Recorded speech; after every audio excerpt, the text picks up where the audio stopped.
Bertemu kembali dalam Diklat Jarak Jauh untuk Guru Fisika Madrasah Aliyah tingkat dasar. Saya ingatkan kembali kita masih terus membahas mengenai listrik dinamis. Bersama Bapak Basuki, beliau adalah salah seorang widyaswara dari Balai Diklat Keagamaan Palembang.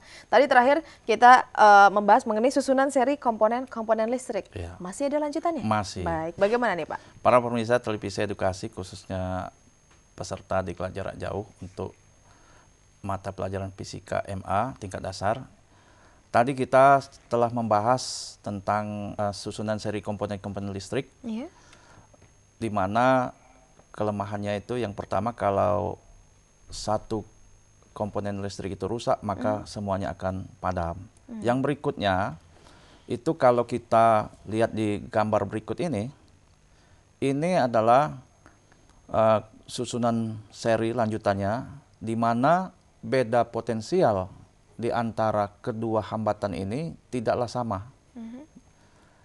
Kita memasang voltmeter ini dengan cara paralel terhadap R1-nya. Begitu juga di R2 kita pasang secara paralel terhadap R2-nya. Nah, kalau kita perhatikan gambar ini, di sini R1 dan R2 nilai hambatannya tidak sama. Maka beda potensial yang terukur terhadap R1 ini adalah tidak sama terhadap R2 ini. Sehingga jumlah dari beda potensial di R1 dengan beda potensial di R2 itu sama dengan tegangan sumbernya. Sehingga kita bisa menyimpulkan bahwa 3 prinsip susunan seri. Yang pertama, bahwa kuat arus yang melalui tiap-tiap komponen sama dan sama dengan kuat arus yang melalui hambatan pengganti seri, yaitu I1 sama dengan I2 sama dengan I3 dan seterusnya. Jadi kita lihat di sini bahwa arus yang melalui tiap-tiap komponen listrik itu sama besar. Yang kedua, tegangan pada hambatan pengganti seri sama dengan jumlah tegangan pada tiap-tiap komponen. Artinya kita katakan tadi bahwa tegangan pada tiap komponen hambatan listrik tadi tidak sama. Tapi kalau sama ya tentu saja beda potensialnya sama. Cuma jumlah daripada setiap hambatan itu adalah sama dengan tegangan sumber, begitu. Berikutnya, susunan seri berlaku sebagai pembagi tegangan. Tegangan pada tiap komponen sebanding dengan hambatannya, gitu. Baik, itu 3 prinsip susunan seri. Iya, 3 prinsip susunan. Nah, kalau kita aplikasikan dalam kehidupan sehari-hari, kita lihat contoh berikut ini, misalkan ya. Ini ada contoh susunan seri di mana terdapat 3 buah hambatan, yaitu 3 ohm, 2 ohm, dan 1 ohm. Dirangkai seperti begini, terjadi hubungan seri dan rangkaiannya tertutup, di mana di sini ada sumber tegangan 12 volt. Maka kalau pertanyaannya berapakah kuat arus yang terbaca pada ampere meter? Berikutnya, berapakah tegangan yang terbaca pada voltmeter V1, V2, V3? Sesuai dengan prinsipnya tadi kan kita terapkan ini. Nah, untuk menjawabnya pertama-tama kita mencari dulu berapa besar hambatan total pengganti antara ketiga hambatan tersebut. Yaitu dengan cara RS sama dengan R1 ditambah R2 ditambah R3, di mana R1 tadi sama dengan 3 ohm, R2-nya 2 ohm, R3-nya 1 ohm. Maka RS-nya sama dengan 3 plus 2 plus 1, maka R total atau S seri-nya menghasilkan 6 ohm. Maka arus yang terbaca pada ampere meter yaitu I sama dengan V dibagi RS, yaitu I sama dengan 12 volt per 6 ohm. Maka I yang terbaca pada ampere meter itu adalah 2 ampere, begitu. Oke, itu mengenai susunan seri. Kalau ada susunan seri berarti ada paralel. Ya, tapi ini belum selesai nih. Oh, masih ada ya? Iya, kita lanjutkan tadi. Terakhir. Ya, ini kan arus listrik yang terbaca pada ampere meter. Nah, bagaimana beda potensial yang terbaca pada alat ukur beda potensial tadi terhadap RR-nya itu, baik R1, R2 maupun R3. Kita lihat di sini. Jadi tegangan yang terbaca pada voltmeter, voltmeter ini alat untuk mengukur beda potensial yaitu P1 sama dengan I dikali R1, di mana I-nya tadi adalah 2 ampere, dikali R1-nya tadi 3 ohm, menghasilkan P1 yang terbaca adalah 6 volt.